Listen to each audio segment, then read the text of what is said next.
मौजूद हाँ इलाहाबाद दे विच इत्थे भी जिहड़ा तलबा दे वल्लों भी जश्न आज़ादी का जिहड़ा वड्डा जश्न है मनाया जाता पिया। तलबा ने इत्थे सर सबज जिहड़े ड्रैस ने वो पा के ते पाकिस्तान जिंदाबाद दे नारे भी लाए ने। इत्थे जिहड़ी परचम कुशाई की तकरीब है वह भी की जाती पई। मेरे नाल एक तलबा मौजूद है जी, की दसोगे?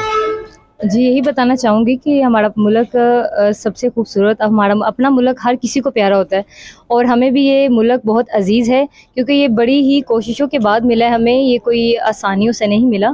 ये हमारे कायद आज़म साहब जो थे उनकी जो उनके साथ और भी बड़े लोग थे, मुअज़्ज़ज़ हमारे उस्ताज़ा भी हैं जो आज हमारी इस तरह मदद कर रहे हैं। इससे पहले जो जब पाकिस्तान क्रिएट हुआ था, जब हमें आज़ादी मिली थी आज ही के दिन में, तो उसके पीछे सिर्फ ये एक ही दिन की मेहनत नहीं है, ये बड़े सालों की मेहनत थी जो एक दिन में रंग लाई थी। तो हमें इस मुल्क का ख्याल करना चाहिए क्योंकि ये बड़ी कोशिशों के बाद मिला है। तो पाकिस्तान का जिंदाबाद का नारा लगाना चाहूँगी। सबसे गुजारिश है मेरे नारे का जवाब देना, पाकिस्तान जिंदाबाद, पाकिस्तान जिंदाबाद। तलबा भी इत्थे अज जिहड़ा जश्न आज़ादी का जश्न है वह मना रही पईयां ने ते पाकिस्तान की सलामती वास्ते दुआवां भी कर रही पईयां ने जी।